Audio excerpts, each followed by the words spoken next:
Video classes, we're going to take a look at a reading from Level 1 Quant, Common Probability Distributions. So we've got a few distributions to look at, some more important than others, and I'll let you know that along the way. But first we need a little bit of terminology. When we talk about a probability distribution, it gives the probabilities of all the possible outcomes for a random variable. So you see a bell-shaped curve, that's a normal distribution, probably familiar with that. That's one type of probability distribution. If I'm flipping a coin and I say, well, 50% chance of heads, 50% chance of tails, that's a probability distribution. And a discrete distribution has a finite number of possible outcomes. So our coin flip is either heads or tails, so that's finite. So that would be a discrete distribution.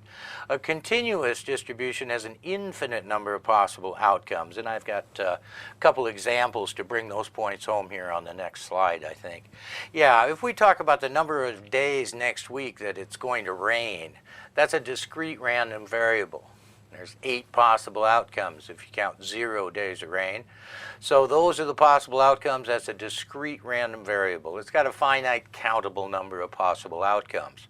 Now with a continuous distribution, and to carry on this example, think about the amount of rain that falls, and think about a world in which we can measure it to any degree of precision that we like. Well, that's a continuous random variable, because the probability of any one outcome is 0. It's only over a range that we can define this. But it's a continuous random variable because whatever 2 measures of rainfall we can come up with, there's always room for another one in between. So that's why we say there's an infinite number of possible outcomes. Now let's say, what's the probability of getting 3 inches of rain next week? Well, that may be high. Let's say 0.3 inches of rain next week. But if you go 0.30000 as far as you like, then the probability of hitting that right on the nose is 0. So a probability function gives the probability that a discrete random variable will take on the value x. So this is for a discrete random variable, and we've got an example of one here. Now remember the two what are they? The 2 characteristics of a probability function or a probability. One is it can't be more than 100%. That's certainty. And it can't be less than 0. And the other one, besides being bounded by 1 and 0, all the probabilities, if you take all the possible outcomes and their probabilities and sum them up, it should equal 100%. And that's what we've got here. Our probability of these 5 values that might come up is x over 15. So the probability that 1 will come up is 1/15. You see in the example here, we've got the probability that 3 will come up is 3/15 or 20%. So that's a probability function. It doesn't come up much in the curriculum at level 1, but we can also have a probability density function. That's what we use for a continuous random variable. And we won't have to deal with these because in order to get probabilities on those, you take a range and then integrate across that range. And we don't integrate in level 1 CFA material or any of the other levels for that matter. So a cumulative distribution function is a little bit different than our probability. It's cumulative in the sense that it starts over here at -infinity and gives you all the probability up to a point. And so one way to say that is the probability that a random variable will be less than or equal to a given value. So wherever we put the given value, however much probability is in that distribution between there and -infinity, that's our cumulative distribution function.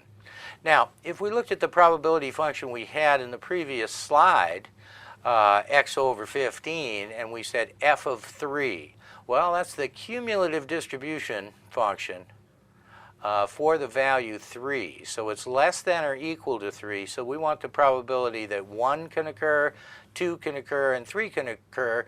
So we have 1/15 plus 2/15 plus 3/15. We get 6/15, which is 40%.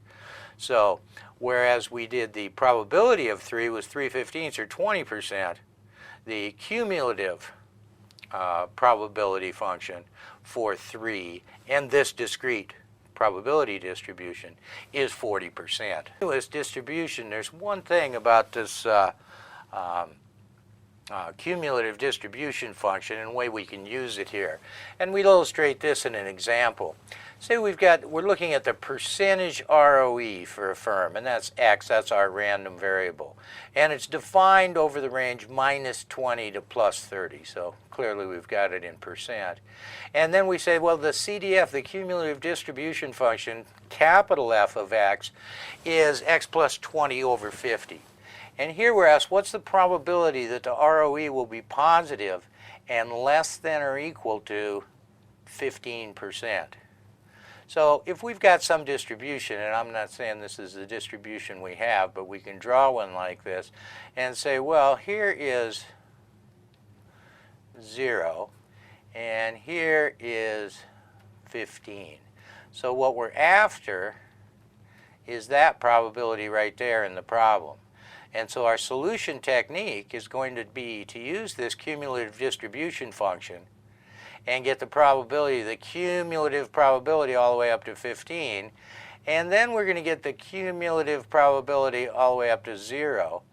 And so our answer is going to be this probability here, cumulative probability, minus this cumulative probability has got to be this difference between them here.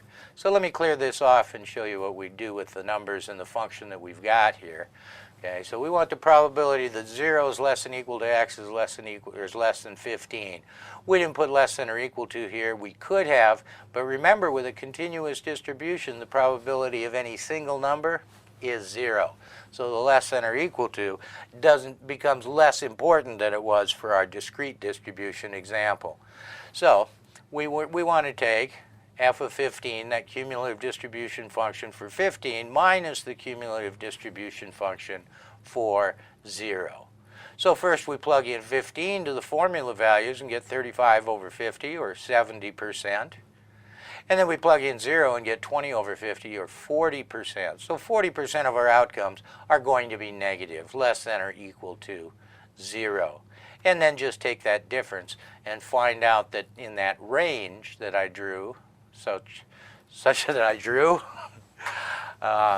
just laughing at my own artwork here, is 30%. So that's one way we can use a cumulative distribution function for a continuous distribution. So now let's define another type of distribution. This one's called a discrete uniform. It's very easy to remember. It's a discrete probability distribution, so there's a finite number of outcomes, and each one is equally likely. So if we have 20 possible outcomes for a discrete uniform distribution, the probability of any one of them occurring is 1/20th or 5%. Discrete uniform, it's very easy to remember. It's a discrete probability distribution, so there's a finite number of outcomes, and each one is equally likely.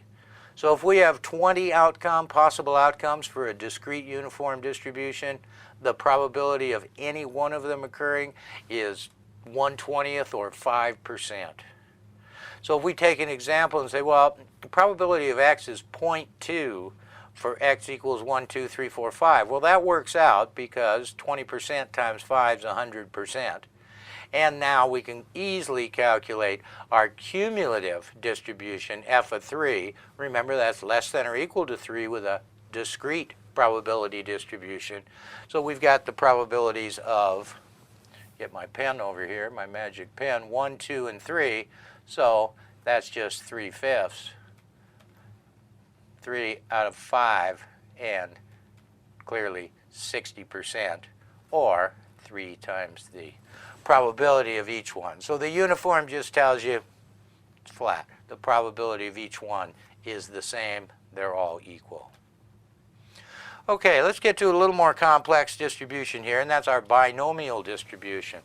We're going to start by defining a binomial random variable, and the type of problems where you want to use this is when there's only 2 possible outcomes. That's the bi in binomial, 2 possible outcomes. So up or down, rain or shine, okay, above 5%, less than or equal to 5%. Any problems that are defined like that might be ones where you're going to apply a binomial. The idea of this formula here which isn't as daunting as it looks, is that we're going to have a trial and we're going to see how many successes we get. So maybe the easiest way to think about this is a barrel full of balls where some are black and some are white. And we can define success either way as either choosing a black one or choosing a white one. And then what we're going to calculate is the probability of exactly X successes in N draws. So we're going to draw, without looking, we're going to draw balls out of the barrel. And if we define success as getting a black one, and we say, well, what's the probability of getting 3 black ones in 5 tries? That's what this formula is. So it's exactly 3. Remember, it's not 4, it's not 2. It's exactly 3 in 5 tries. Well, this is the formula for it. And what we have here, our P here, this right here, that's the probability of success. Okay, probability of success. And 1 minus that, that's got to be the probability of failure as we define it, and that would be getting a white one. So what we need is to know how many, what percentage of the balls in the barrel are black. So if there are 60% of the balls in the barrel are black, then this probability of success, the probability of choosing a black one with a random draw, is going to be 0.6. This probability of failure, that is drawing a white ball, is going to be 40%. And then we have this N choose R, or N choose X here on your calculator. It's N choose R. Now this function is on the Business Analyst 2 Plus, the TI calculator. It's not on the HP calculator. So you might want to take one of those BA calculators to the exam with you. And that way you don't have to memorize this formula with factorials and everything in it. So we're basically answering the question here, how many ways are there to choose 3 black ones in 5 tries? That's what that tells us. So if we're talking about 5 tries and 3 black ones, well, one way to do that is black, black, black, white, white. And another simple one here is black, black, white, black, white, white. So that's what this term right here does. How many ways are there to order these? How many did I get too many here? Black, black, white, black. Yeah, I got too many here. We'll take that one off. That's not going to work. Okay. So we've got 2 different ways to get 3, and this tells us how many ways there are to get 3 black ones in 5 draws. And it, well, we could run it on the calculator, but we'll see a numerical example in a minute. But what I wanted to highlight here is, well, what's the probability of this series of draws right here? Well, they're all independent. So the probability of getting that first black one is 0.6, and then 0.6, and then 0.6, and then 0.4. Oops, make a better 4, and then 0.4. So those are our probabilities, and we can just I'll take this one away here now. And so we can just multiply those together and come up with the probability of getting this string. So the only mental leap you have to make here is to say, you know what, the probability of this string is the same thing. Because now we've got 0.6, 0.6, 0.4, 0.6, 0.4. And so the probabilities of getting any of these strings I could name is 0.6 cubed times 0.4 squared. And that's exactly what's in the formula right here. Okay? So this is the probability of success to 3, the number of successes we're looking for, and this is the number of failures, 2, actually, 5 minus 3, because we've got 5 draws, and this is the probability of failure. So if we listed all those out, they'd all have the same probability, and oh, guess what? There's 15 ways we can do that, so we multiply that probability times 15. So that's what's going on with this formula, and hopefully that'll make it a little less daunting, a little bit easier to remember and work with. Exactly 2 white marbles from a bowl of black and white marbles in 6 tries if the probability of selecting white is 0.4 each time. Well, let's see if we can do that without the formula. We say, what is the probability of drawing 2, and the probability of selecting white is 0.4. So our probability of success is 0.4, and we need 2 successes. So there you go, 0.4 times 0.4. Well, if we're going to draw 6 times, then we've got 0.6, 0.6, 0.6, and if I've got room here, I'll put in another 0.6. So there's our 4 failures and 2 successes. So that's our probability. This is our probability of success to the number of successes times probability of failure to the n minus x number of failures. And then the only thing we need left is to say, well, what's that number? How many ways are there to choose 2 white ones in a series of 6 draws? And that's going to be this n, which here is 6 for us, choose 2. And so if we multiply all that together, that's the binomial formula. So now let's look at the numbers on this thing. We know that successes are 2, probability of success is 0.4, and that our number of draws is 6. We plug it into this formula right here, which we didn't really need because we understood where it came from. And so we put our 0.6 here, and it turns out there's 15 ways to get 2 white ones in a series of exactly 2 white draws in a series of 6 draws, where the probability of success is 60%. Excuse me, 40% here, probability of failure, 60% in this example. So now we're going to look at a binomial tree, and I'm going to relate that binomial formula back to what we've got going in this tree. Now this tree we don't even use at level 1, at least not in the current curriculum. But it's used at level 2, and binomial models are used to price several things. They can be used to price options. They can be used to price bonds with embedded options in them. And a little later on, in level 2, they come up with an interest rate tree as well. But for this one, we need to know the probability of an up move and the probability of a down move. Well, since those have to equal 1, knowing one of them is enough. So what's the probability? Because our binomial outcomes here are either up or down. That's our 2 outcomes. And we need to know, well, what's the probability of an up move? And we need to know, well, if there's an up move, how far does it move? Well, that's the up factor. And that's a factor greater than 1. And we use this often for asset prices. In the example, we're going to start with a stock price of 20 and say the probability of an up move is 60. And our up factor is 1.12.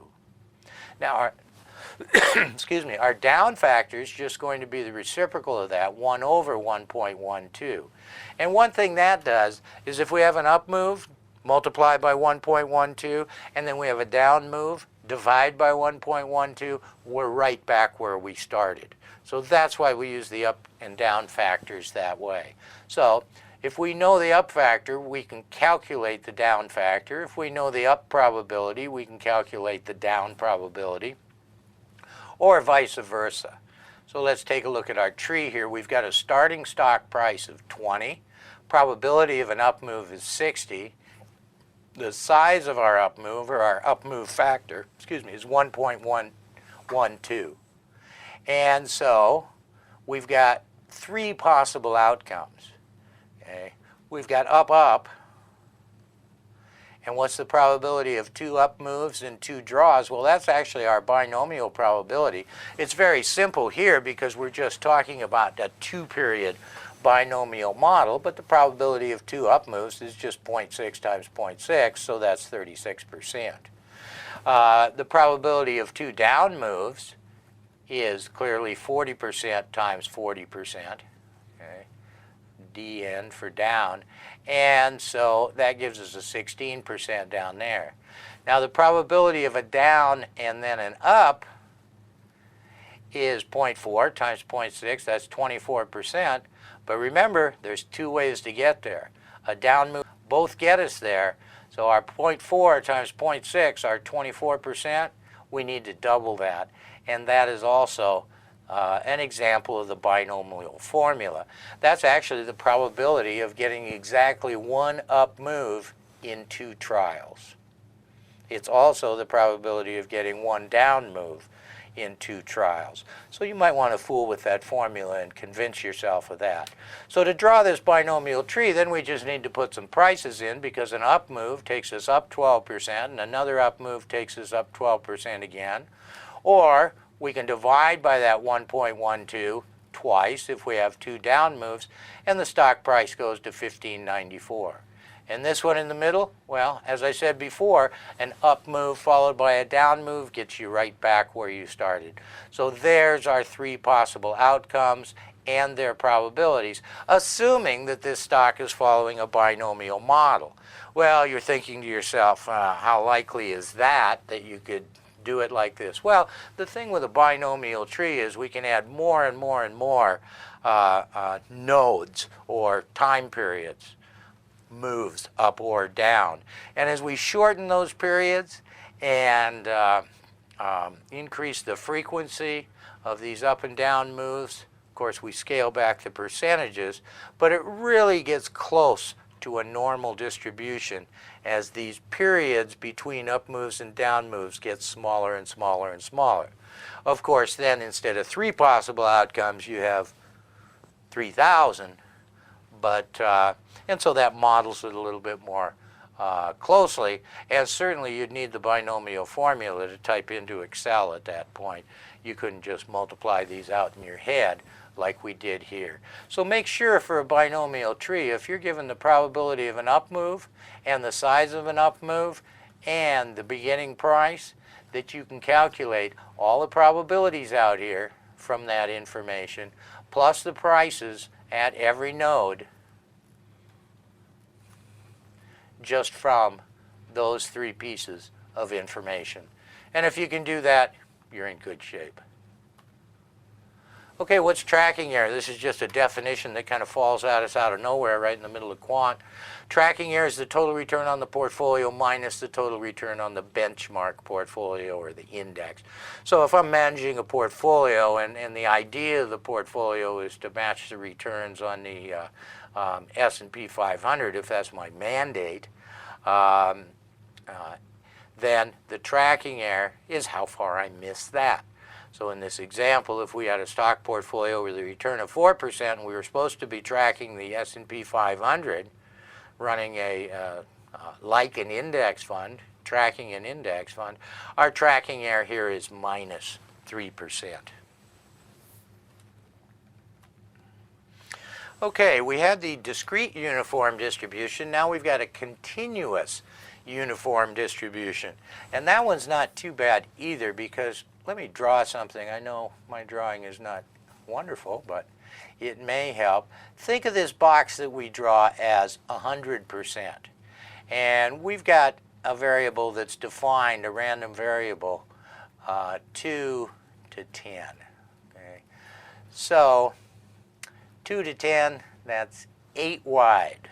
All right? So each one of these is 1/8 of the probability. And then I can draw one on this end between 9 and 10 and say that's 1/8 as well. So that's what we mean by a continuous uniform distribution. Now remember, with a continuous distribution, I can't say anything about that. Well, I can. I guess I can say the probability of hitting 3 right on the nose is 0.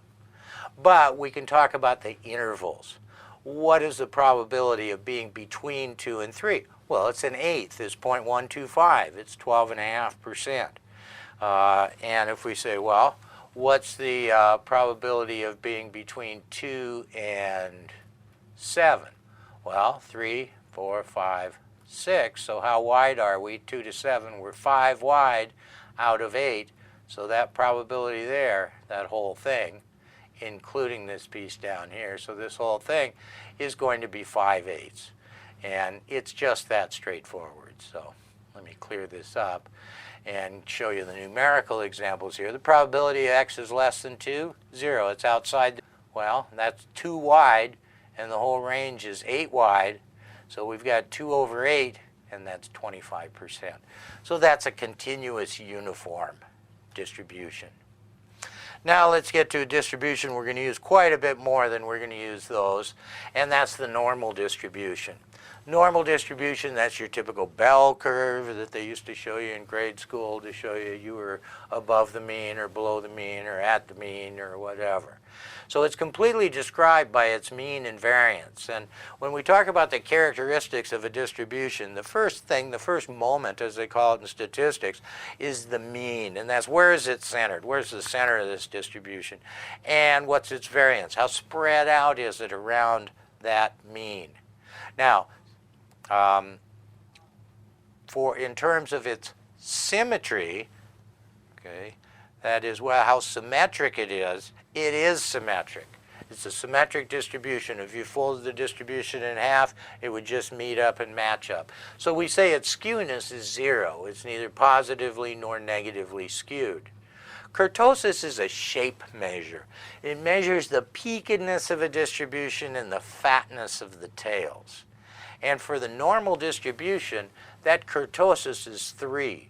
So when we say that the normal distribution is completely described by its mean and variance, because it's a normal distribution, we already know its skew is 0. It's a symmetric distribution. And we already know its shape in terms of peakedness and how rapidly its tails, the probability in the tails, gets smaller and smaller. Now, one property of normally distributed random variables is that a linear combination of normally distributed random variables is also normally distributed. And the probabilities decrease further and further from the mean, but in theory, in statistics, they go on and on forever. They just get thinner and thinner and thinner. There is some probability of outcomes way out here. It's just really, really, really small. And sometimes we talk about a multivariate normal distribution. That generates 2 or more. I guess with 2 it's a bivariate normal distribution, but multivariate covers 2 or more than one random variable. And so if we have the mean and the variance and the correlation between these two, that's what we mean by a multivariate distribution. It's actually generating 2 random variables that have the mean and the variance and the correlation between them that's specified by that function. So now we're going to talk about a confidence interval for a normal distribution. And this is in terms of standard deviations. And you can see we've got this bell curve here, or something close enough to it to work with. And here's the mean. Here's the expected outcome, the expected value of x. So that's the mean right there in the middle. And then we've got some information on how spread out it is. But here we're not dealing with that. Okay? We're dealing with just the number of standard deviations from the mean. So we're not dealing with the actual random variable outcome itself. We're dealing with, well, how far is that outcome in standard deviations from the mean? And we say for a normal distribution, 68% of all of the possible outcomes are right here within plus or minus 1 standard deviation either side of the mean. And if we expand it to 2 on either side, we're clearly capturing a lot more of the possible outcomes, and that's about 95%. So what would that put in this tail here and this tail here? You're exactly right. You'd put 2.5%. That puts 2.5% in each tail, and percent sign, and 95 here in the middle. Now, we'll have occasion to memorize a couple numbers about this right here. For now, you should memorize this one. 1 standard deviation either side, about 68%. And what's that put in each tail? Right. 1 minus that is 32%, but you need to divide that by 2. So what's in the tails outside 1 standard deviation below the mean and above 1 standard deviation above the mean? 16% in each tail. Confidence interval, we can get that with a normal distribution by taking an interval that's 1.65 standard deviations either side of the mean. If we want 95%, we've got to widen that to 1.96 standard deviations either side of the mean. And if we want to capture 99% of that distribution, that is, leave 0.5% in each tail, then our interval is from minus 2.58 standard deviations below the mean to the mean plus 2.5 standard deviations. So whatever that comes out to in numbers. So take a look at this example. The mean annual return is normally distributed on a portfolio over many years is 11%. And we know the standard deviation of returns is 8%. Calculate a 95% confidence interval on next year's return. Well, when we want a 95%, we've got to go 1.96 standard deviations. We know the standard deviation is 0.8, and we know the mean is 11. So let's start with 11 and add and subtract 1.96 standard deviations, and we get an interval from minus 4.7% to 26.7%. Okay. So for this portfolio, based on these numbers, we'd say there's a 95% probability that next year the return will be between minus 4.7% and plus 26.7%. So that's how we can establish a confidence interval. Given the mean, the standard deviation of observations around the mean, and the percentage confidence interval that we want. So what's a standard normal distribution? Well, a standard normal distribution, that's the one that's going to be in the back of the book where you can look up probabilities. That's based on a standard normal. And what's standard about it is we standardize the standard deviation to 1. And we put the mean on 0. And we do this so that we can do tests on a number of different normal distributions with different standard deviations, different means, different units of measure. And so what we'll do is we'll calculate the z-value, but don't get too intimidated by this particular calculation here, is because all we're doing is, here's our observation, right? Our observation is x. And we're just going to take x and say, how many standard deviations from the mean is it? And that's called standardizing it, because how many standard deviations from the mean is it is the same question as where would it lie on a standard normal distribution, because each standard deviation is 1. So 1.96 standard deviations above 0 is 1.96. Becomes a lot easier to work with. We only have to put one table in the back of the book instead of a lot of them. So our z statistic is just how far from the mean in standard deviation units are we with each observation. So now let's calculate some probabilities using the standard normal. The earnings per share for a large group of firms are normally distributed with a mean of $4 a share and a standard deviation of $1.50. Find the probability that a randomly selected firm's earnings are less than $3.70. Well, we've got the tools to do this now. May have to look it up on the table, but I've got an excerpt coming up. So how are we going to figure this out? Well, one thing, we can do that standardized and say, well, 370, what is that? Well, that's 0.2 standard deviations below the mean. Excuse me.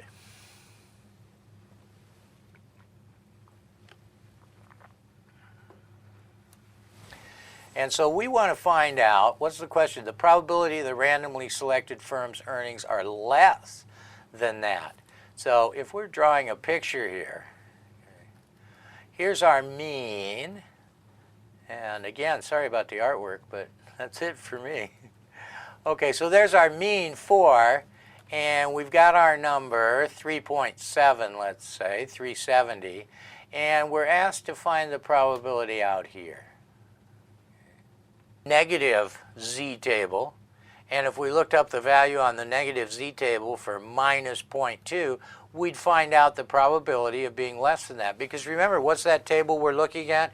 It's a cumulative distribution function.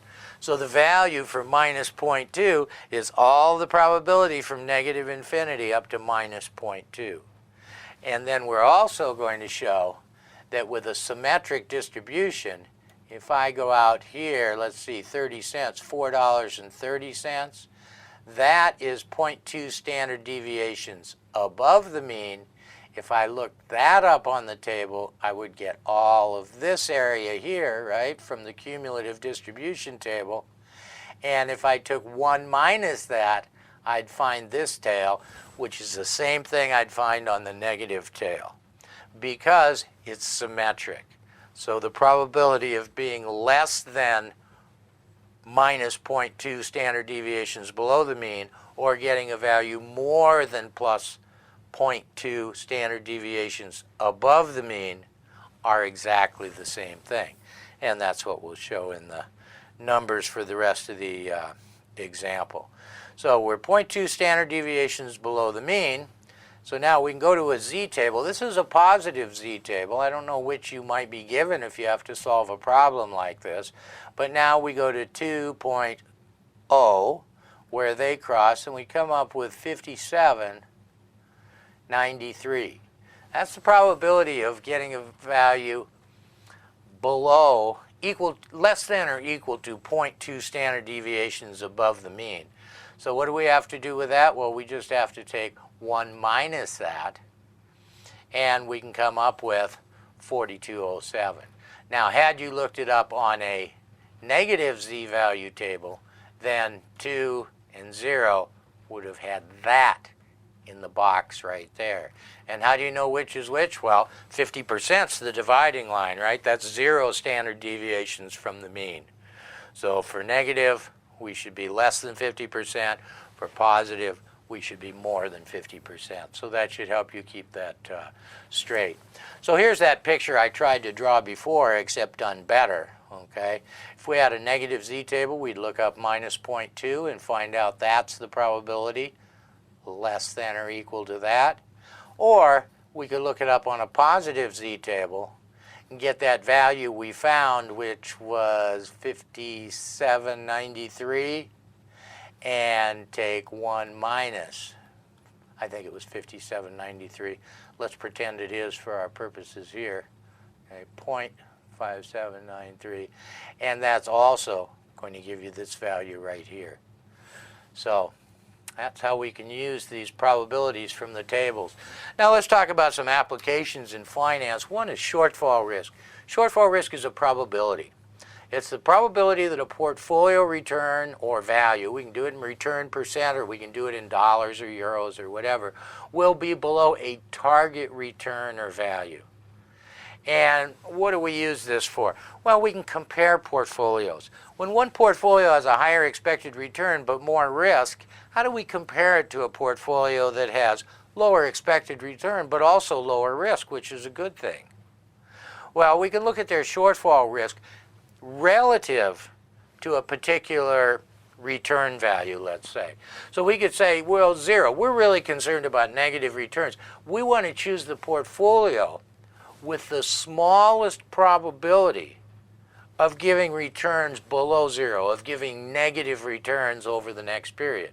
Well, that would be choosing the portfolio that minimizes the shortfall risk given a threshold or a target of 0% return. Now, a little older version of this is Roy's safety first ratio, but it's based on the same idea. Roy's safety first ratio, we take the expected return, so we take the mean return here. And this threshold return has got to be less than the mean, or at least it always is in this application. So here's our threshold or our target return here. And then here's our standard deviations. So what are we measuring? We're measuring, here's our mean, okay, and excuse me. Here's our mean and here's our target return. It's somewhere below the mean. And that's going to happen when this threshold is the most standard deviations below the mean.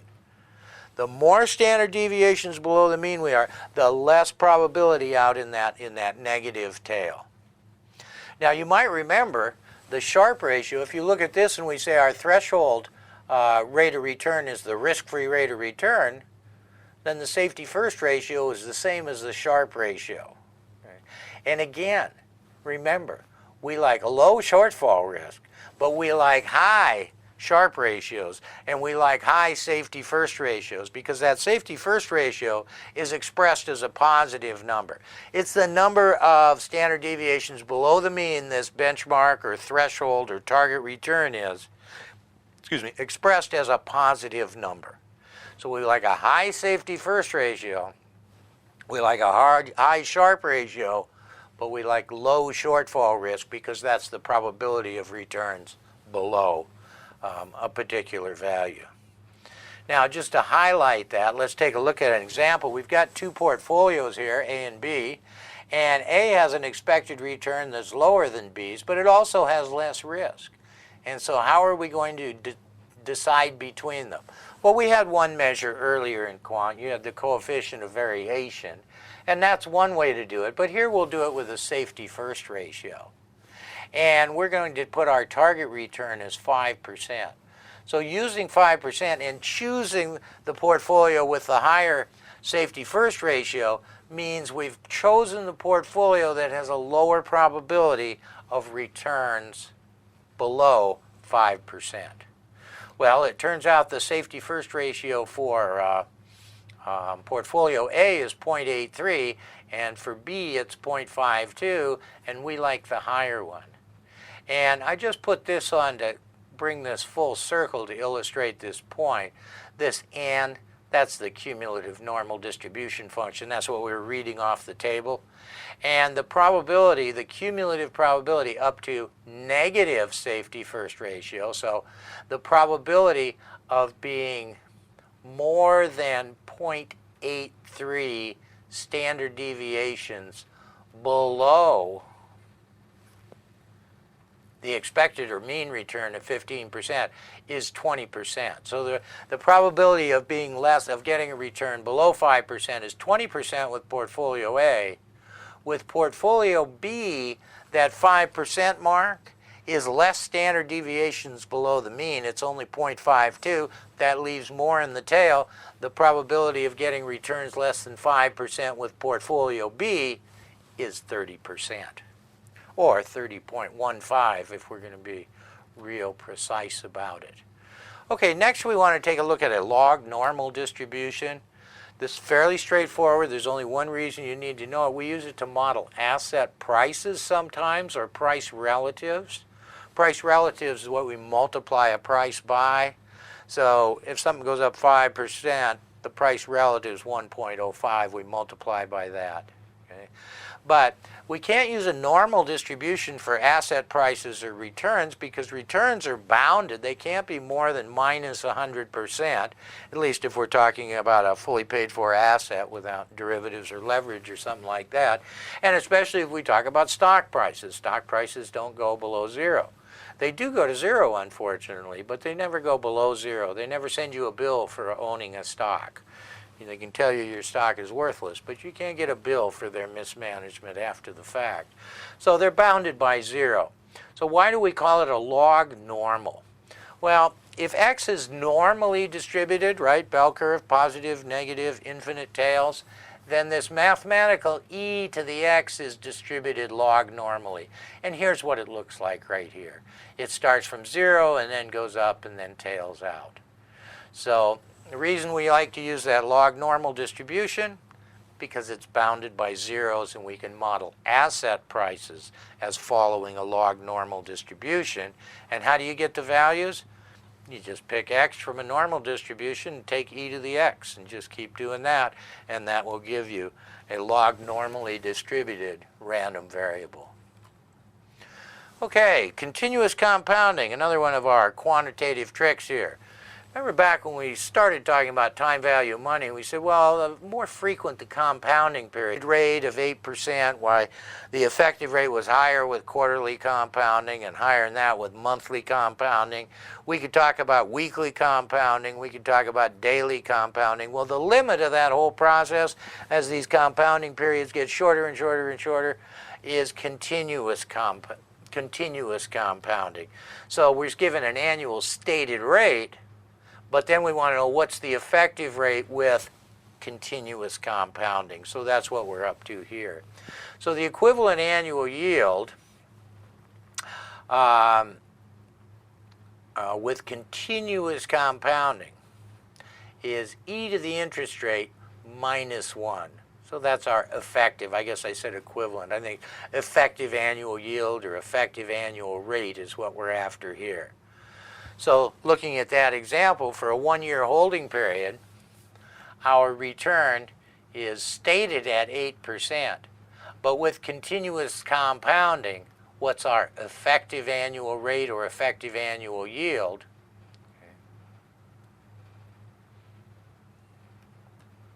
Oh, I've told you backwards.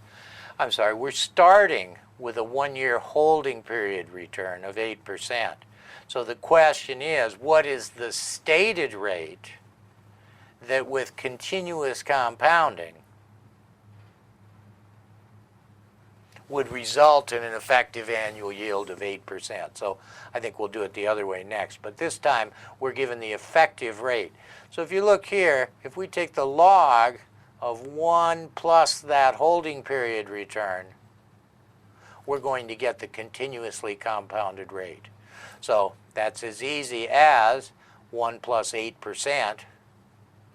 Take the natural log of that with your calculator, and we find out that with a 7.7% stated annual rate, if we took the compounding period down as far as it would go and limit to continuous compounding, our effective annual yield would be 7.7%.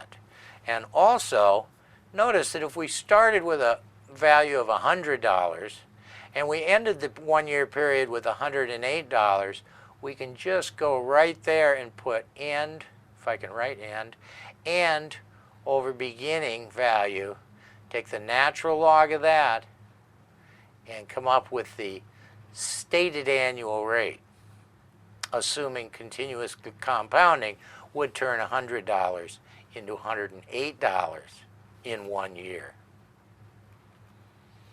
So let's go the other way now. You're given a stated annual rate of 7.7%. What is the effective annual yield with that rate and continuous compounding? So we take e to the 0.77 minus 1, and that gets us to 8%. So that logarithm and that e are inverse functions of each other. They undo each other, if you will. And one of the nice things about continuous compounding with this rate, say I said, well, what's the 2-year effective annual holding period yield? Well, I can just take e to the 2 times 0.077. So I just double that exponent, and that gives me the effective 2-year.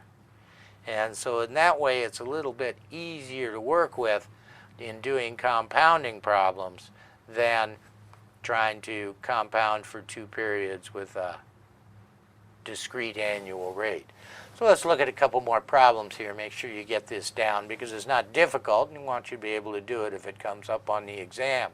If the continuously compounded stated rate is 8%, what is the effective holding period yield or return for 1.5 years? Well, now we can use that trick that I just talked about there. Okay, we can take 1.5 years at 8%, that's 0.12, put that in the exponent, work our magic, e to that exponent minus 1, and find out that the holding period return, so this is not an annual rate, this is an 18-month or 1.5 year rate, 8% stated rate, continuous compounding, how much effective growth in 1.5 years? 12 different ways to use this. How much will $1,200 grow to in 1.5 years? It's dead easy. Take the 1,200 and we multiply it by our factor here, 1.5 years, 8% growth, e to that power, and we get 1353. And that should be an increase of 12.3%, just as we found up here over the 18-month period. So that's continuous compounding. Last two things I want to discuss with you from this reading are Monte Carlo simulation and historical simulation. Now, simulation can be used to estimate a distribution of derivatives prices or net present values. Okay. So say we've got a fairly exotic derivative, or we've got a project whose outcome depends on the amount of sales, the price of the resources, the price of the output good, what interest rate turns up in the future, all these various things. We're trying to value this. Well, one way, and this came up with computers, and when we got to with computers where we could do repeated calculations very quickly, this became a powerful tool. And so what we're going to do is for each of these important variables in determining the value of the option or the value of a project, its NPV, we're going to specify the distribution of each random variable. So we could have a distribution for interest rates. We could have a distribution for underlying stock prices. Remember, we'd want that to be log normal, or to use price relatives based on that log normal distribution. So we specify all these distributions, right? Interest rates can't go negative either. So we specify all these distributions, and then the computer grabs one value for each of our important variables from the distributions that we've described for them, crunches them all together, and say comes out with a value for the option. And then it does it again, repeating that, drawing from all these other distributions for asset prices, interest rates, stock prices, whatever it might be, and keeps calculating values for this exotic option. Okay. And we repeat this thousands of times. Well, what do we have then? Well, then we have thousands of values for this option, depending on outcomes from all these different important variables. And we can look and we can calculate, well, what's the average? What's the mean of those 10,000 random values that we came up with? And that should be the expected value of the option. And we can look at the variance of all those values and find out the variance or the standard deviation of that option price around its mean. So Monte Carlo simulation has to do with this repetition of computer where we specify the distributions. Now, compare that with a little easier method and maybe older method, and that's historical simulation. Here, we're not going to simulate these. We're going to go back in time and say, here's some values for interest rates, asset values, this and that, over the last 5 years. We've got weekly data for 5 years. Okay? So now, instead of drawing those variable values from distributions that we have described, what type of distribution, what's the mean, what's the variance, what's the skew, whatever it is, we're going to draw historical values. So we don't have to estimate the distribution of the risk factors or specify anything about those distributions. We're just assuming however they were distributed in the past, that's the type of distribution we're facing. The disadvantage of that is sometimes the future just doesn't look like the past. And when you get into uncharted territories, or you get outliers, or you've looked at a historical range for your simulation in which something was fairly calm, like an exchange rate was very steady for 20 years, and then if that exchange rate changes all of a sudden, there you go. Big surprise. So that's the drawback of historical simulation. So anyway, that wraps up this particular topic review in our video classes. So maybe I'll see you in another one.